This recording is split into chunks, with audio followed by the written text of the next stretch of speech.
Tuhan Yesus, terima kasih hari ini kami dapat berkumpul kembali untuk belajar firman-Mu. Tolong pimpin mulut hati hamba agar hamba dapat menyampaikan isi hatimu. Hari ini topik hamba adalah tanggung jawab kepada firman-Mu.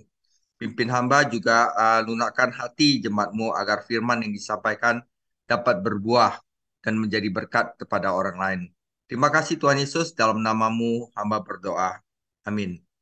Saudara, hari ini topiknya adalah tanggung jawab kepada firman Tuhan. Jadi setelah urutan hari Tuhan, setelah kita belajar tentang kebohongan setan, tentang antikristus, hari ini kita belajar tentang tanggung jawab kepada firman Tuhan. Saya akan mulai. Paulus adalah seorang Kristen yang seimbang, saudara. Yang memiliki pelayanan yang seimbang. Dan kita melihat buktinya saat dia menutup surat 2 Tesalonika ini. Dia beralih dari peringatan akan pengajaran sesat ke tanggung jawab Kristen yang praktis. Dia berpaling dari negatif, yaitu kebohongan setan yang telah kita pelajari minggu lalu, ke yang positif, yaitu tentang kebenaran Tuhan, dan dari peringatan ke ucapan syukur dan doa. Nah, saudara, kita sangat membutuhkan pelayanan firman yang seimbang saat ini.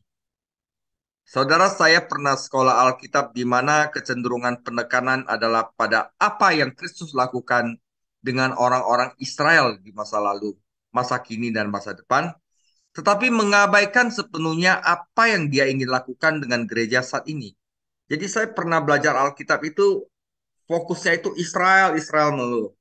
Tetapi nggak apa-apa, walaupun semua penjabarannya itu memberkati saya dalam menambah pengetahuan saya mengenai orang Yahudi, namun saya merasa ada yang tidak lengkap dengan hanya belajar dari tempat ini aja. Jadi kita perlu firman yang seimbang, saudara. Nah, penekanan Paulus adalah pada kebenaran firman Tuhan, berbeda dengan kebohongan besar setan yang dibahas Paulus di bagian sebelumnya, di mana kita telah belajar tentang antikristus. Itu kebohongan setan. Sekarang kita belajar tentang kebenaran firman Tuhan. Nah, saudara, saya akan bahas tentang firman Tuhan. Firman Tuhan adalah hikmat Tuhan yang diungkapkan dari surga, kebenaran yang menghasilkan kesalehan, dan pemelihara iman orang-orang pilihan Allah. Yakobus 3 ayat 17, tetapi hikmat yang dari atas adalah pertama-tama murni, selanjutnya pendamai, peramah, penurut, penuh belas kasihan, dan buah-buah yang baik, tidak memihak dan tidak munafik, saudara. Nah, itu hikmat dari atas itu adalah firman Tuhan. Itu sifatnya itu pendamai, peramah, penurut, belas kasihan, dan tidak memihak dan tidak munafik. Titus 1 ayat 1, dari Paulus, hamba Allah dan Rasul Yesus Kristus, untuk memelihara iman orang-orang pilihan Allah dan pengetahuan akan kebenaran seperti yang nampak dari ibadah kita. Jadi saudara, firman Tuhan itu mempunyai kualitas yang luar biasa. Baik dari sifatnya maupun dari pengaruhnya yang akan membangkitkan kekaguman kita terhadap Tuhan Yesus. Nah, saudara, kita harus tahu bahwa sifat dari firman Tuhan dapat digambarkan dalam istilah bahwa firman Tuhan itu sempurna, firman Tuhan itu murni, dan firman Tuhan itu bersifat kekal, saudara. Nah, kesempurnaan firman Tuhan terdiri dari kecukupannya atau kelengkapannya. Dia itu lengkap, saudara. Kecukupannya sedemikian rupa sehingga firman Allah itu begitu lengkap sehingga tidak ada yang dapat ditambahkan padanya atau diambil darinya yang sesuai dengan tujuan yang tepat. Mazmur 19 ayat 7, Taurat Tuhan itu sempurna, menyegarkan jiwa. Ulangan 12 ayat 32, segala yang kuperintahkan kepadamu haruslah kamu lakukan dengan setia. Janganlah engkau menambahinya atau menguranginya. Wahyu 22 ayat 18, aku bersaksi kepada setiap orang yang mendengar perkataan-perkataan nubuat dari kitab ini. Jika seorang menambahkan sesuatu kepada perkataan-perkataan ini, maka Allah akan menambahkan kepadanya malapetaka-malapetaka yang tertulis dalam kitab ini. Dan jikalau seorang mengurangkan sesuatu dari perkataan-perkataan dari kitab nubuat ini, maka Allah akan mengambil bagiannya dari pohon kehidupan dan dari kota kudus seperti yang tertulis dalam kitab ini. Saudara, kemurnian firman Tuhan. Jadi ada sifat firman Tuhan itu adalah sempurna, murni, dan kekal. Kemurnian firman Tuhan terletak pada kenyataan bahwa kitab suci berdiri dengan sempurna, tanpa penipuan atau kesalahan. Mazmur 12 ayat 6, janji Tuhan adalah janji yang murni. Bagaikan perak yang teruji, 7 kali dimurnikan dalam dapur peleburan di tanah. Dan yang terakhir, kekekalan firman Tuhan adalah kualitasnya yang tetap. Tidak dapat diganggu-gugat. Ia tidak dapat berlalu sampai semua yang diperintahkannya terlaksana sepenuhnya. Matius 5:18, karena aku berkata kepadamu, sesungguhnya selama belum lenyap langit dan bumi ini, satu iota atau satu titik pun tidak akan ditiadakan dari hukum Taurat sebelum semuanya terjadi. 1 Petrus 1 ayat 24, sebab semua yang hidup adalah seperti rumput dan segala kemuliaannya seperti bunga rumput. Rumput menjadi kering dan bunga gugur, tetapi firman Tuhan tetap untuk selama-lamanya. Inilah firman yang disampaikan Injil kepada kamu. Jadi kita harus tahu bahwa sifat dari firman Tuhan itu adalah sempurna, murni, dan kekal. Sekarang kemampuan dari firman Tuhan atau pengaruh dari firman Tuhan. Saudara, kemampuan dari firman Tuhan adalah dari satu. Firman Tuhan kekuatannya dapat menembus ke dalam roh manusia. Saudara, musik, alunan musik itu hanya masuk ke dalam jiwa manusia. Tetapi satu-satunya yang dapat tembus kepada roh manusia hanya firman Tuhan. Jadi kemampuan dari firman Tuhan adalah satu kekuatannya dalam menembus ke dalam roh manusia. Ibrani 4:12, sebab firman Allah hidup dan kuat dan lebih tajam daripada pedang bermata dua manapun. Ia menusuk amat dalam sampai dapat memisahkan jiwa dan roh. Sendi-sendi dan sumsum, ia sanggup membedakan pertimbangan dan pikiran hati kita. Yang kedua, firman Tuhan kemampuannya dapat mengikat hati nurani. Dia bisa menuduh kita bahwa kita berdosa dan mampu melegakan kita juga. Yaitu mengikatnya di hadapan Allah untuk melegakan atau menuduh kita dalam melakukan dosa, saudara. Yakobus 4:12, hanya ada satu pembuat hukum dan hakim, yaitu Dia yang berkuasa menyelamatkan dan membinasakan. Tetapi siapakah engkau sehingga engkau mau menghakimi sesamamu manusia? Yesaya 33 ayat 22. Sebab Tuhan ialah hakim kita.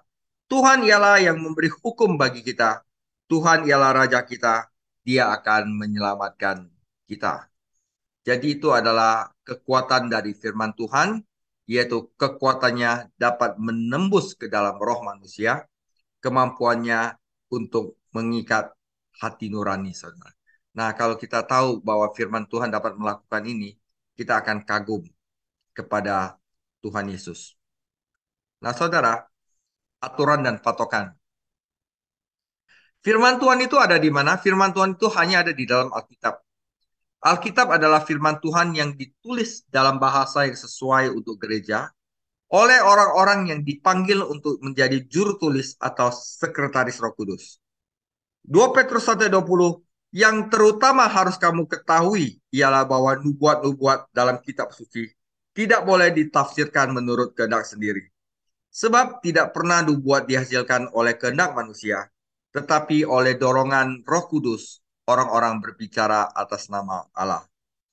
Kita ini menyebut Alkitab sebagai kitab suci kanonik, karena itu seolah-olah kanon, arti kanon, artinya aturan atau patokan yang digunakan oleh seorang pekerja ahli sebagai bantuan yang pertama ditemukan kebenarannya dan kemudian diperiksa. Patokan, saudara. Patokannya apa gitu loh. Galatia 6 ayat 16, dan semua orang yang memberi dirinya dipimpin oleh patokan ini, turunlah kiranya damai sejahtera dan rahmat atas mereka dan atas Israel milik Allah. Saudara, 4 tanggung jawab terhadap firman Tuhan. Konsekuensinya, saudara, konsekuensinya yang telah kita pelajari bahwa sifat dari Alkitab itu adalah murni, kekal, dan sempurna, dan kemampuannya untuk menembus roh manusia, kemampuannya untuk mengikat hati nurani. Konsekuensinya, penentuan dan penghakiman terakhir dan tertinggi dari semua kontroversi di dalam gereja harus dibuat oleh firman Tuhan. Otoritas gereja tertinggi adalah firman Tuhan. Karena itu, setiap orang percaya memiliki 4 tanggung jawab terhadap firman Allah. Pertama, kita harus percaya kepada firman Tuhan. Yang kedua, kita harus berpegang pada firman Tuhan. Yang ketiga, kita harus mempraktekkan firman Tuhan. Dan yang keempat, kita harus membagikan firman Tuhan. Saudara, inilah firman yang akan kita belajar hari ini. Pertama adalah percaya kepada firman Tuhan. Mari kita baca firman-Nya dulu. 2 Tesalonika 2 ayat 13 sampai 3 ayat 5. Akan tetapi kami harus selalu mengucap syukur kepada Allah karena kamu saudara-saudara yang dikasihi Tuhan, sebab Allah dari mulanya telah memilih kamu untuk diselamatkan dalam roh yang menguduskan kamu dan dalam kebenaran yang kamu percayai, saudara. Untuk itulah ia telah memanggil kamu oleh Injil yang kami beritakan, sehingga kamu boleh beroleh kemuliaan Yesus Kristus Tuhan kita.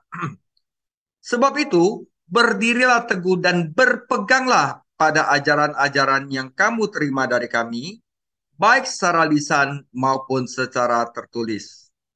Dan ia, Tuhan kita Yesus Kristus dan Allah Bapa kita, yang dalam kasih karunia-Nya telah mengasihi kita dan yang telah menganugerahkan penghiburan abadi dan pengharapan baik kepada kita, kiranya menghibur dan menguatkan hatimu dalam pekerjaan dan perkataan yang baik, saudara. Nah, ini artinya melakukan firman Tuhan.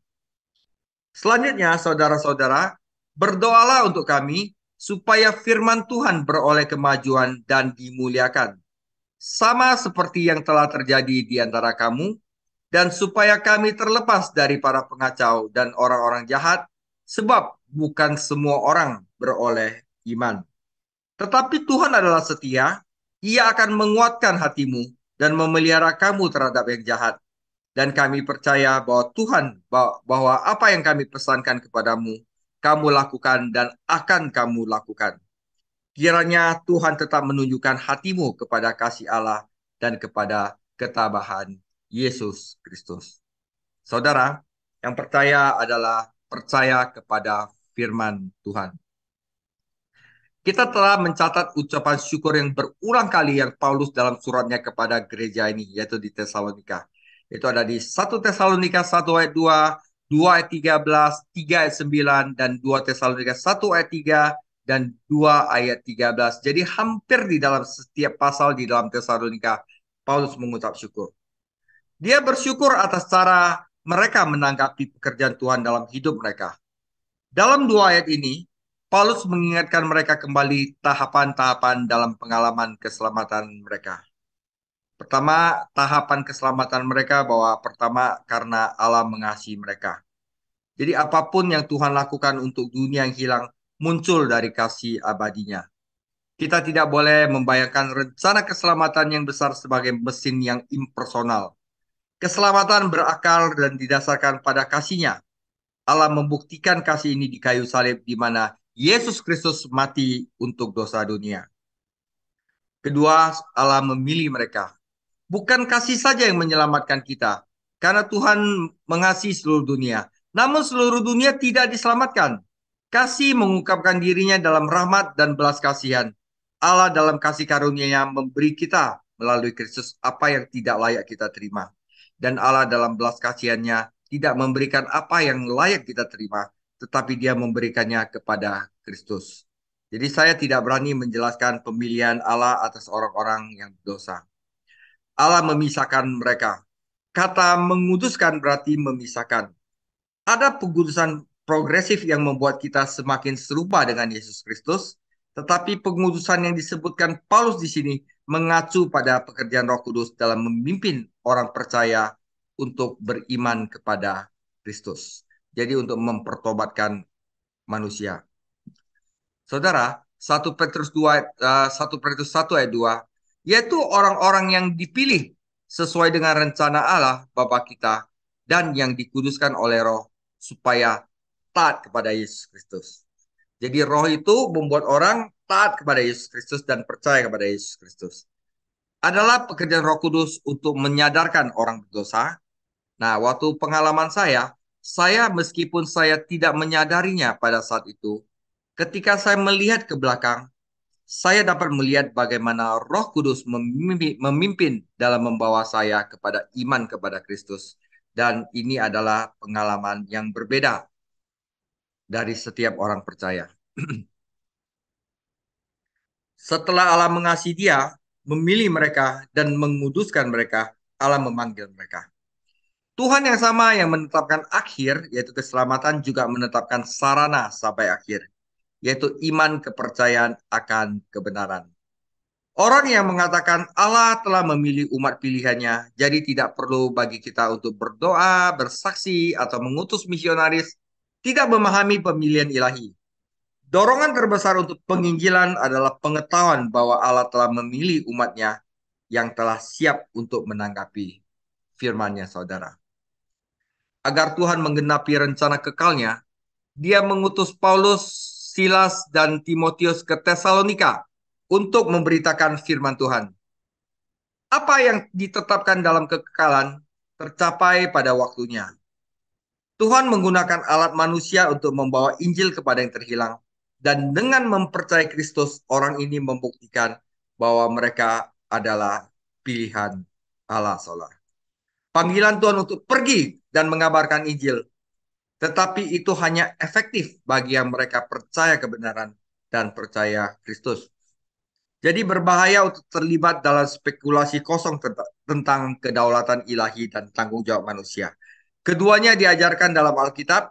Kita tahu bahwa keselamatan adalah dari Tuhan dan bahwa orang berdosa yang terhilang tidak akan pernah bisa menyelamatkan diri mereka sendiri.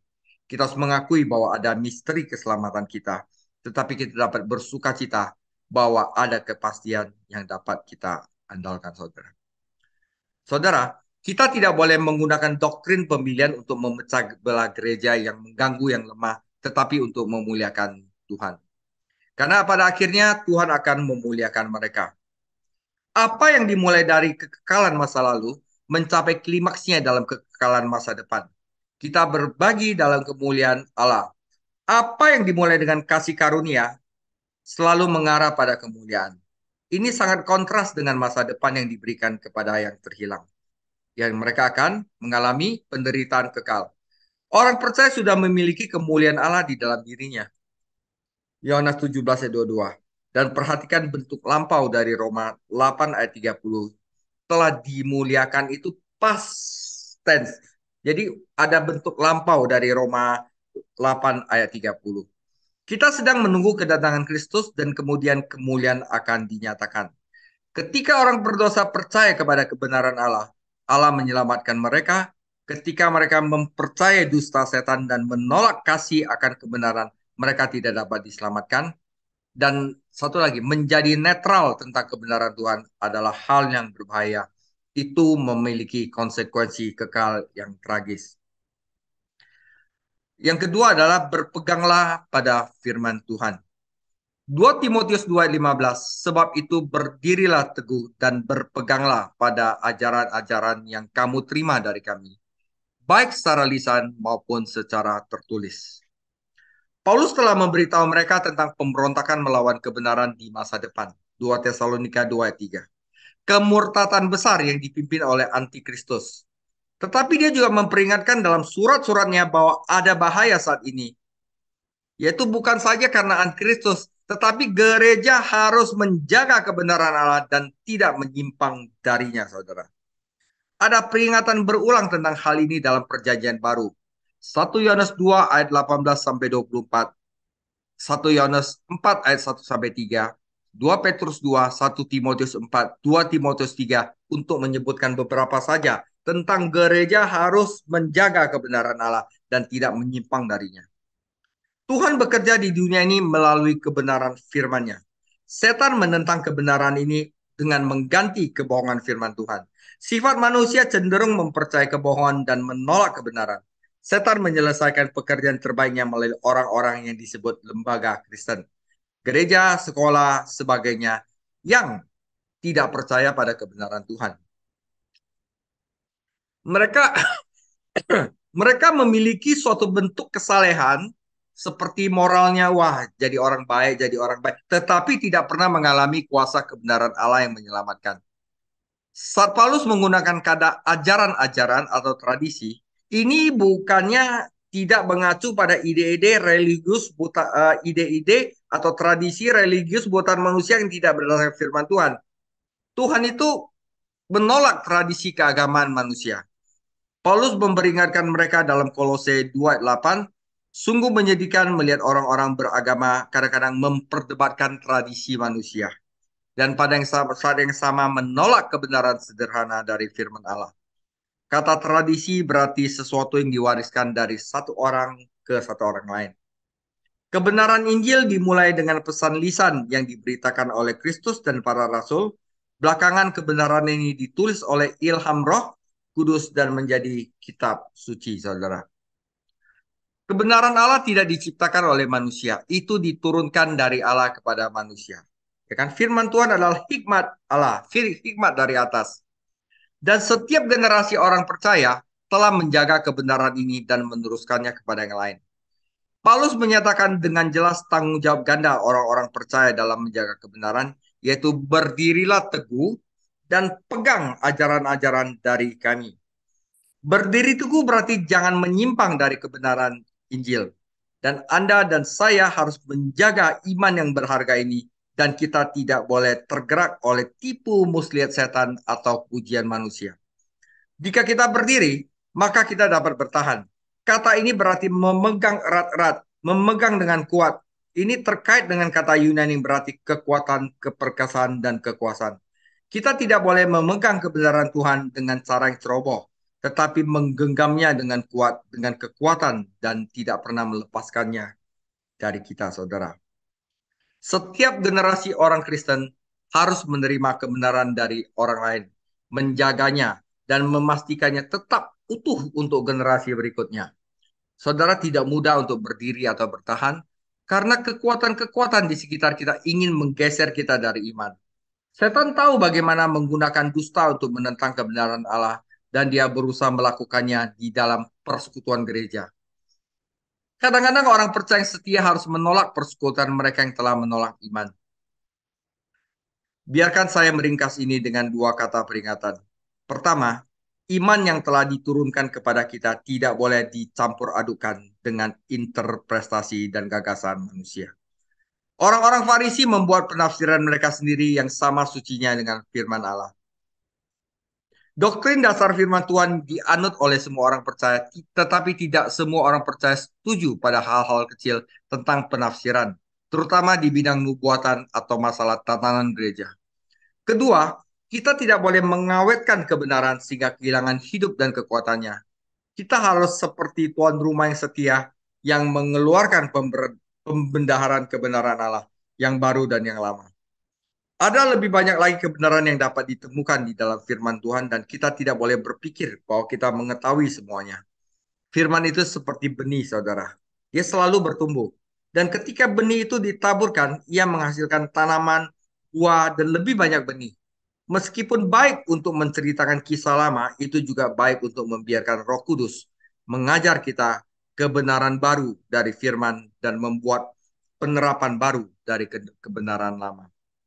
Saudara, yang ketiga adalah kita harus mempraktekkan firman Tuhan. 2:16, dan ia Tuhan kita Yesus Kristus dan Allah Bapa kita yang dalam kasih karunia-Nya telah mengasihi kita dan telah menganugerahkan penghiburan abadi dan pengharapan baik kepada kita, kiranya menghibur dan menguatkan hatimu dalam pekerjaan dan perkataan yang baik. Saudara, tidaklah cukup untuk percaya kepada kebenaran dan berpegang kepada firman Tuhan. Kita juga harus mempraktekkannya. Jika kita mendengar firman Tuhan tetapi tidak menaatinya, kita hanya membodohi diri kita sendiri. Kedua ayat ini mencatat keinginan dan doa Paulus untuk sahabat-sahabatnya. Dia ingin Tuhan menyemangati mereka, menghibur hatimu, dan meneguhkan mereka, membangun kamu dalam setiap perkataan dan pekerjaan yang baik. Kedua kata-kata ini telah menonjol dalam surat-surat Tesalonika. Ketika Paulus bersama mereka, dia mendorong mereka secara individu seperti seorang ayah kepada anak-anaknya. Ia mengutus Timotius untuk membesarkan hati mereka.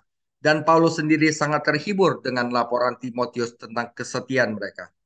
Paulus mendorong mereka untuk berjalan menyenangkan Tuhan dan bertumbuh dalam kasih mereka kepada sesama. Dia mengajar mereka tentang pengangkatan gereja atau rapture agar mereka dapat saling menguatkan. Untuk meredakan ketakutan mereka, dia menjelaskan bahwa hari Tuhan kepada mereka. Selain pengajarannya, dia juga mendorong mereka untuk saling melayani. Saudara, berdiri di dalam Tuhan juga merupakan tema yang penting. Paulus mengirim Timotius kembali ke Tesalonika agar ia dapat meneguhkan iman mereka.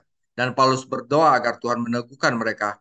Anak harus diajari berdiri sebelum dia dapat berjalan, berlari. Tuhanlah yang menetapkan, tetapi dia selalu memakai manusia untuk menyelesaikan pekerjaannya.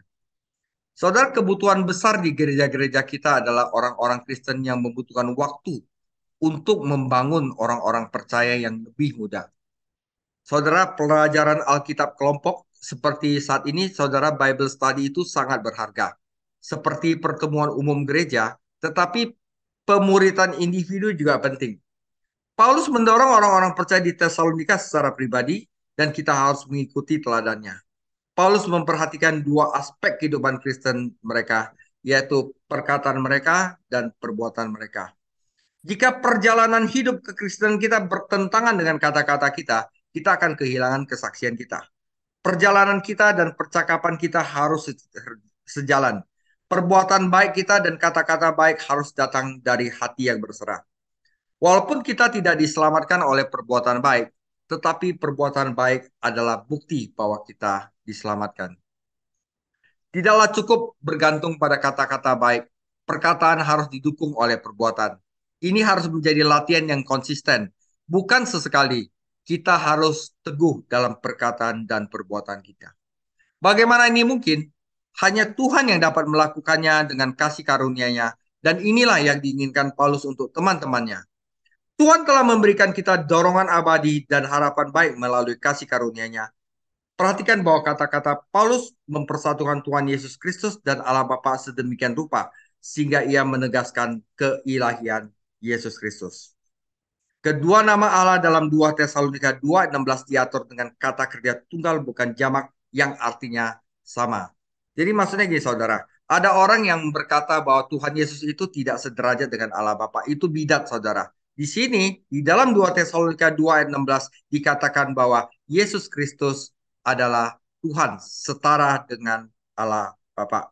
Dia menggunakan konstruksi yang sama dalam 1 Tesalonika 3:11 sekali lagi menegaskan kesetaraan putra dengan Bapa.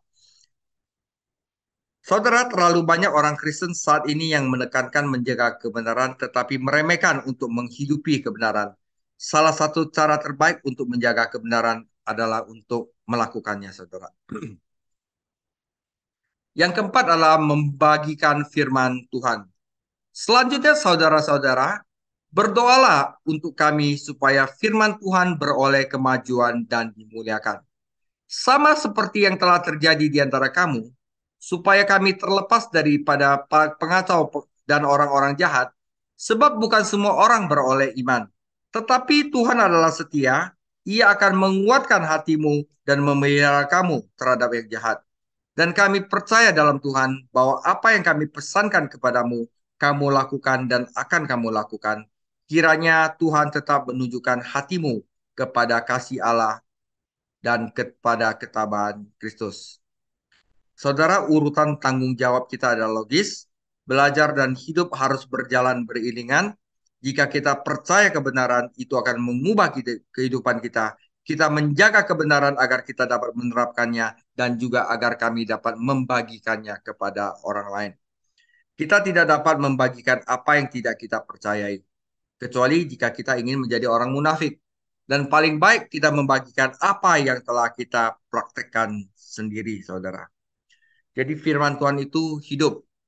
Kita harus membiarkannya bergerak bebas.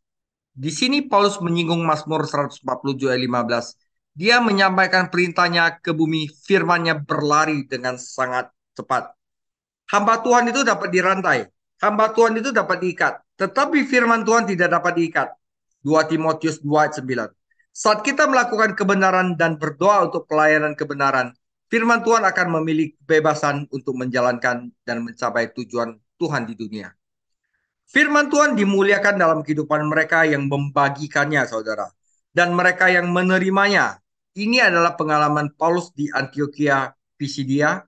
Dan ketika orang-orang bukan Yahudi mendengar ini, bahwa mereka dapat diselamatkan, mereka bersuka cita dan memuliakan firman Tuhan. Dan sebanyak yang ditetapkan untuk hidup kekal menjadi percaya. Dan firman Tuhan diberitakan tersebar luas ke seluruh wilayah, saudara. Alam semesta diciptakan dan dipelihara oleh firman Allah. Pasti firman-Nya dapat menyelesaikan pekerjaannya di dunia ini. Ketika domba diberi makan, mereka akan berkumpul bersama dalam kasih, bereproduksi, mengikuti gembala, dan akan menyukainya. Saat domba-domba itu lapar, mereka mulai saling menggigit, menjadi sakit, dan menggembara. Ketika firman Tuhan bekerja, maka Tuhan mendapatkan kemuliaan. Tentu saja selalu ada penentangan terhadap firman Tuhan atau pekerjaan Tuhan. Paulus meminta teman-temannya untuk berdoa agar dia dibebaskan dari orang-orang tidak percaya yang jahat dan fasik. Sama seperti Roh Kudus dapat menggunakan orang-orang yang berdedikasi untuk membagikan firman, setan dapat menggunakan orang jahat untuk menentang firman. Si jahat senang menggunakan orang Kristen untuk menentang pekerjaan Tuhan. Kadang-kadang Tuhan bekerja melalui Petrus, tetapi dia bekerja melalui Ananias dan Safira juga. Paulus memiliki keyakinan bahwa pembacanya tidak akan menyerah kepada setan, tetapi akan mengizinkan Tuhan yang setia untuk menegakkan mereka dan menjaga mereka dari si jahat. Kita tidak dapat memiliki keyakinan pada diri kita sendiri, tetapi kita dapat memiliki keyakinan pada Tuhan Yesus untuk diri kita sendiri dan orang lain. Saudara, tidaklah cukup hanya gembala atau guru saja yang membagikan firman. Setiap orang Kristen harus menjadi bagian dalam pelayanan yang vital ini, saudara. Kata perintah yang digunakan Paulus dalam 2 Tesalonika 3 ayat 4 berarti perintah militer yang diturunkan dari atasan. Dia menggunakan kata ini dalam 1 Tesalonika 4 ayat 2 dan mengulangi lagi dalam 2 Tesalonika 3 ayat 4, 6, 10, 12. Kristus adalah pemimpin keselamatan kita. Kita adalah tentaranya. Dalam pertempuran tidak cukup hanya perwira yang berperang, tetapi setiap orang harus melakukan tugasnya. Dan ini juga berlaku dalam pekerjaan gereja lokal. Bagaimana jika pasukan dijalankan dengan kurangnya ketaatan, ketertiban, dan disiplin yang sama seperti yang kita lihat di gereja lokal? Artinya apa? Gereja tidak akan pernah memenangkan perang. Jika tentara menghadiri latihan kapanpun mereka mau, mereka tidak pernah diperlengkapi untuk menghadapi musuh. Jika orang-orang yang direkrut tidak menaati perintah petugas mereka seperti beberapa anggota gereja yang tidak menaati firman Tuhan, mereka akan diadili di pengadilan militer. Seorang prajurit patuh terutama karena kesetiaan dan ketakutan, tetapi seorang Kristen memiliki motivasi ketaatan yang jauh lebih tinggi, yaitu kasih Allah dan kedatangan di Kristus yang akan kembali ke dunia. Jika kamu mengasihiku, patuhilah perintah-perintahku.